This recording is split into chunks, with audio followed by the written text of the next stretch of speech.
few weeks ago, I was reading a morning devotional, and I felt that God was giving me a nudge about obedience.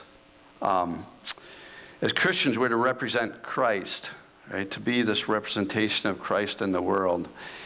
And one of the things that kind of spurred in me was this remembering about how there was an article written about the son of a person that I worked for, and that he had passed away. And the son, when they said they read about the son, they actually could see the father in reading about the son. And it struck me as that should be our life. When people see us, they should really see Jesus and the Father.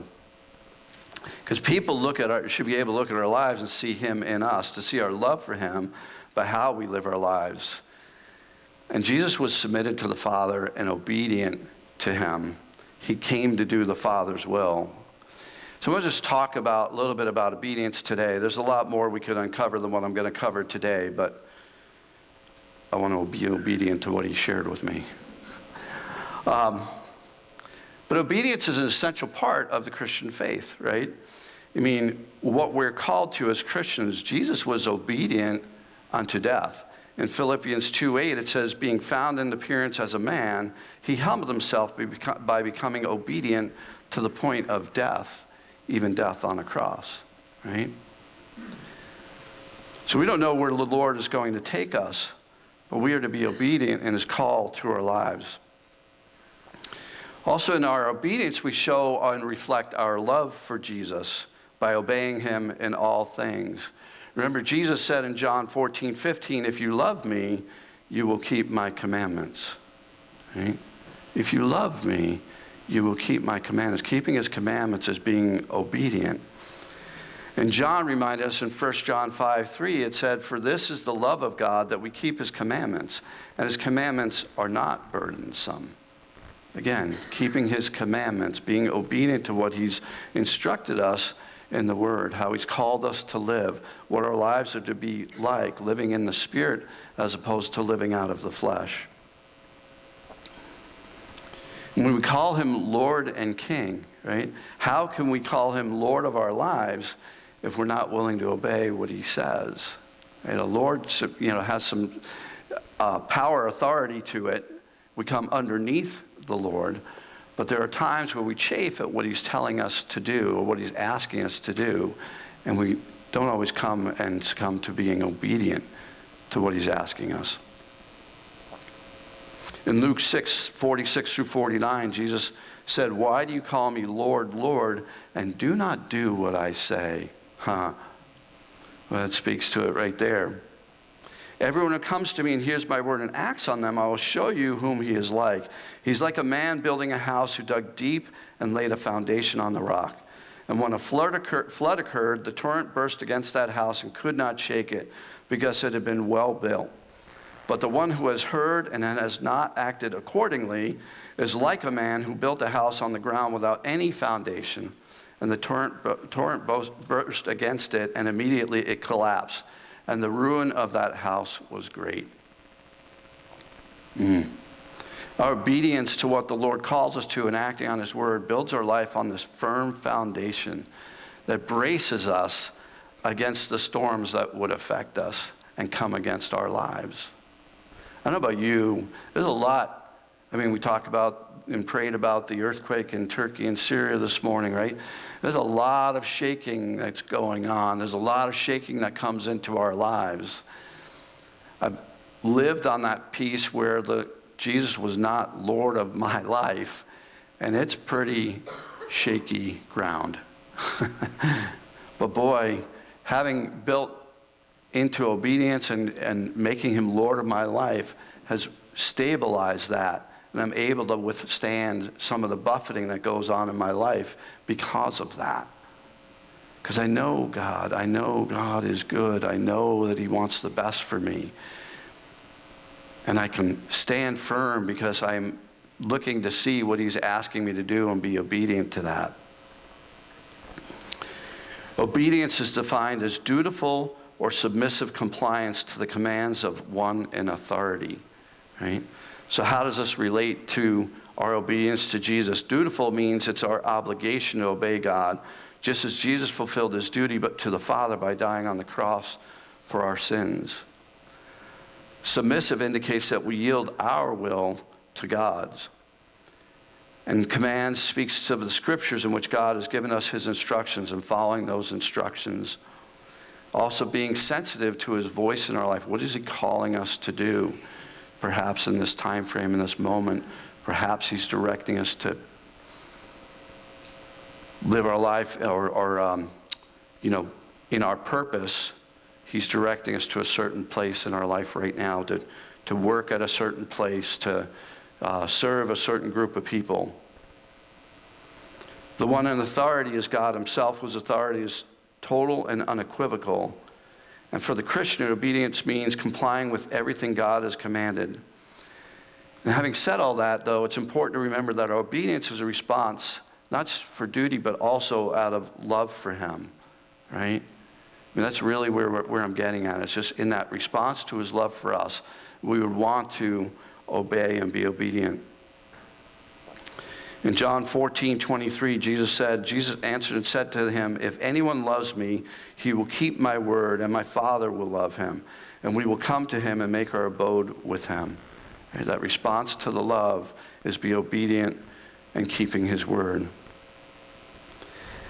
And I want to talk that it's also the spirit of obedience, right? That's important as the act of obedience. We serve the Lord in humility and love. We want to serve out of our whole heart. Okay? We're called to obedience from the heart. And this is what struck me a few weeks ago. I was reading my devotions for the morning, and they were referencing Romans 6:17. It said, but thanks be to God that though you were slaves of sin, you became obedient from the heart to that form of teaching to which you were committed. And almost immediately I received the verse from Romans 10:9 that if you confess with your mouth Jesus as Lord and believe in your heart that God raised him from the dead, you will be saved. And what struck me was the confessing with the mouth, and what I was sensing was that God was showing me he's calling us to be obedient from the heart, because there are people who call themselves, who confess Jesus as Lord, but are not obedient from the heart.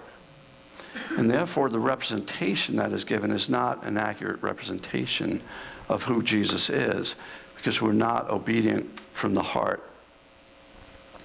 And it's really this heart of love, this love for him in response to him. And I thought of it as, when my kids were younger, right, when they were little, like 3 or 4 years old, we bought them these little plastic lawnmowers, and I'd go out to mow the lawn, and sometimes they wouldn't be out there, but sometimes they'd want to join me. And other times I'd be out there mowing, and I'd go to make a turn, and it'd trip on a plastic mower that was all of a sudden behind me. I didn't know they'd come out, but they followed me, right? And speed ahead a few years, and they get a little older, and it becomes their chore to mow the lawn.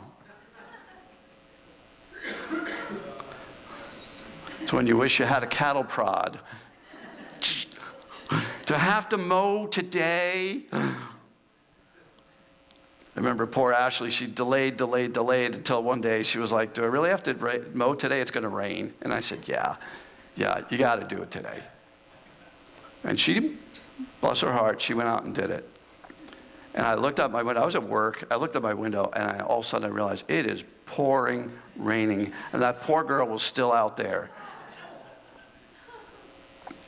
I'm willing to bet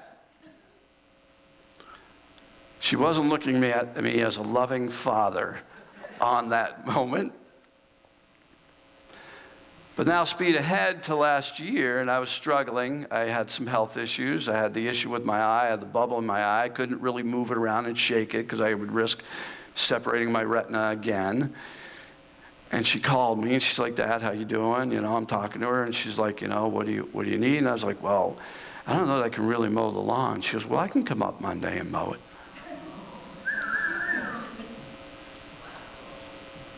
See, out of her love for me, I'm assuming,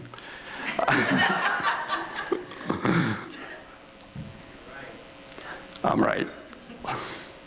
She wanted to come and do what she could for me, right? I asked her, and she was obedient to come up. She came up on the day she said she would come up. She mowed the whole lawn, right? And that's how I kind of saw this as like with us, with God, just being this loving obedience and response. And I find there's things that get in the way of our obedience. And I was thinking about, like, what has gotten in my way? And we see this in the Bible sometimes, this feeling of being unworthy to what God is asking us to do. Anyone remember Moses? Surely someone can speak better than I can. Or Gideon, like, why are you coming to me? I'm the least of the least tribe of Israel. The youngest in my family. Why are you asking me to do this? Right? Sometimes we can have this sense of false humility. But if we think about it, this is the God of the universe. We sing about, the one who knows me best is the one who loves me most. He knows me best. He knows what I'm like. He's asking me to do something. Feels a big stretch for me, but who am I? He knows me. And not only that, but I'm not doing it alone. He promises to be with me. And sometimes we get caught up in this like, oh, I can't do this. I think sometimes you're saying, yeah, I know. I know that.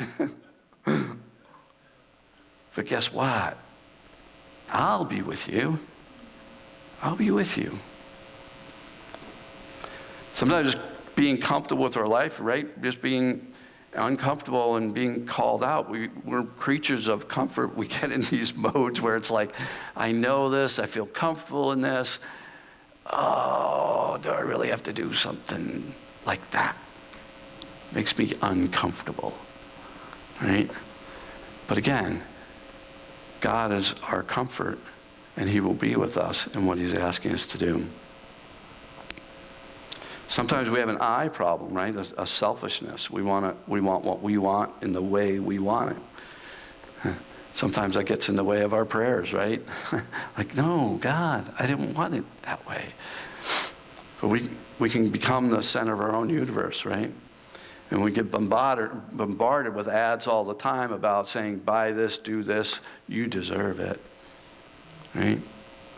So and then we can have a tendency to look at others and compare, and if we don't measure up, we can ask why.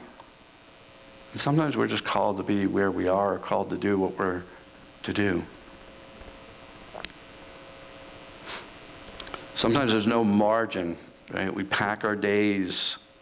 Feels like we don't have the time for what God is asking us to do. But you have that to-do list that's always,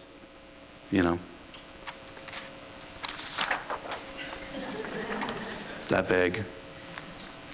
Got all these things I have to do today, God. Don't have time for that now. We just don't make it we have a lack of priority on what God is asking us to do. And then sometimes we just don't feel like it. Like, we're being honest, we just don't feel like, not now. I don't want to do that right now. I don't feel like forgiving that person today.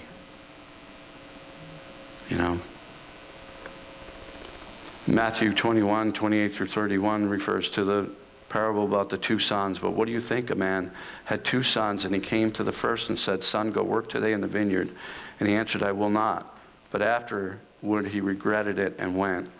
And the man came to the second and said the same thing. And he answered, I will, sir, but he did not go. Which of the two did the will of his father? And they said the first. See, sometimes we don't feel like doing it. But in our response, in our love for God, we do it. Okay, God, I will do this.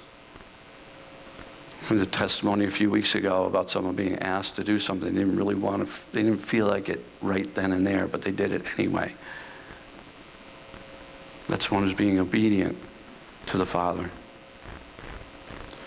Or, to be honest, fear can get in our way, right? Fear of man, right? What they can do to you, what they can say, maybe looking foolish, or that fear of rejection, because it's going to look different than what? It's going to look different than what the world is used to, right? I'm reminded of Peter in Acts 5:29 when he said, "But Peter and the apostles answered, 'We must obey God rather than men.'" Right? That should be our highest priority, obeying God. And sometimes we just can tend to have a rebellious attitude. We may have had that stage as a teenager and have something against authority. And I would just ask, are there past wounds that need to be healed in that area, right? Because you see that you're a little bit rebellious when people ask you to do something. I have a friend of mine. If I want him to do something, I usually try to phrase it in a way that it's the opposite of what I want him to do, or what I'd like him to do. Because then he'll do what I'm thinking is the best for him. But if I challenge and say, you really ought to do this, then almost guaranteed he'll do the opposite. Not because he chafes at authority. And so, we can be like that sometimes. Obedience to God's word is not always convenient or easy. It'd be easy to sleep in on a Sunday morning. Some Sundays I really wish I could. Than it is to get up and get ready for church, right? It's easier not to spend time daily with the Lord than it is to set aside that time to meet with Him. Sometimes our schedules are so loaded, it feels like we don't have time. It's easier to fudge on the truth than to be honest. It's easier to spend your money as you please than to be the faithful manager of God's resources. It's easier to yield to sexual temptation than to be pure.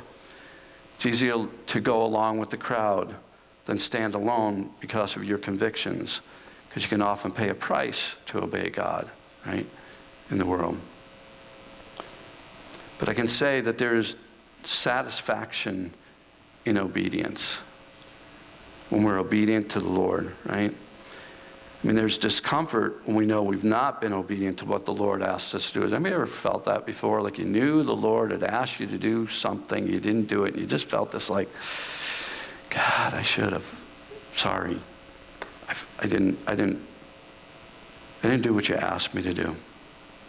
Told a story in here a few times about the man who was given a drawing of a church that he was supposed to build, and he didn't do it for whatever the reasons were. He didn't have the faith for the money that was required to build the church. And years later, he ended up in a church, and he was crying during the service, and when it was all over, the pastor went up and asked him why. And he pulled the drawing out of his back pocket, and he said, "The Lord asked me to build this church 30 years ago, and I didn't do it. But the Lord gave it to somebody else, and they built it." And he recognized how he had been disobedient to the Lord in his call to build that church. But when we're obedient to the Lord and we see what He's doing, there's an excitement that we're obedient to God and what we've seen, what He's done through us, right? Think of times when I've been obedient to, and sometimes it's just this little subtle thing that I hear, like the voice of God and the nudging. There was a time a few years ago where the prayer request came out, and I was praying in the morning for the person, and I was like, boy, I'd really love to pray for them, like just physically right with them today. And I prayed that, and I left it alone. I was scheduled to go to the store about 12 o'clock. I was going to go down to the store, and I felt like, nope, I'm not going to go now. I'll do some other things first. Went to some other things. About 3 o'clock, I felt like go now. So I went. I don't have to tell you the end of the story because I went, and that person was there for me to be able to pray with, right? If I'd have stuck to my schedule, I would have been there at 12 o'clock.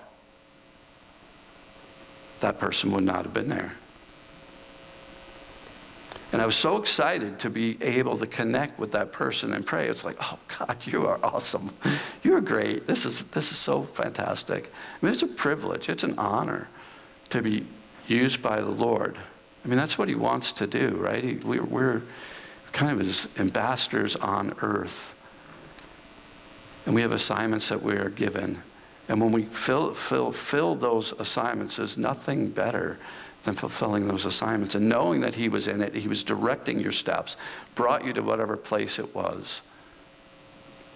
Or maybe you stood out in a different way because you followed the word, and you're pleased that you followed the word.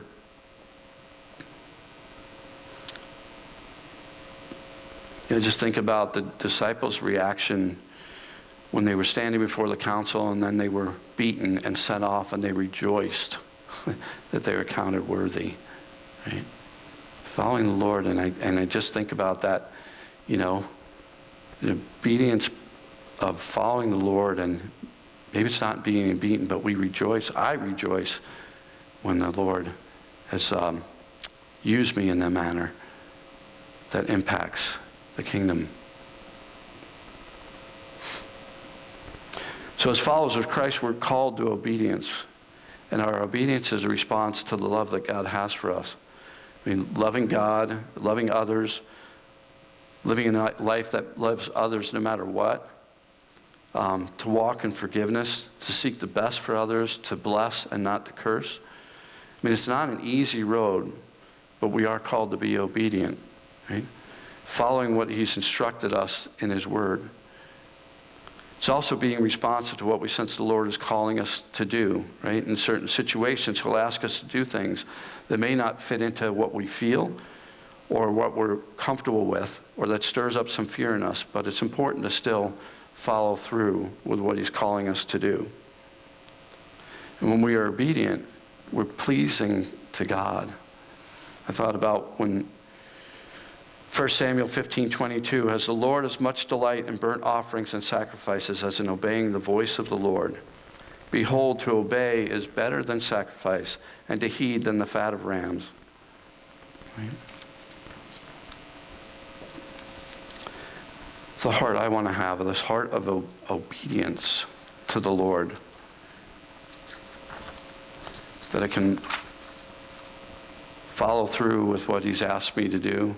To follow through on the word, to live the life that he's asked me to live, to be a representation of Jesus in the marketplace. I always have to sort of just stir myself up to fight against these places where I would want to be, or would push me into being disobedience, the fear of man, any of the other things that would get in my way from being obedient to him. So,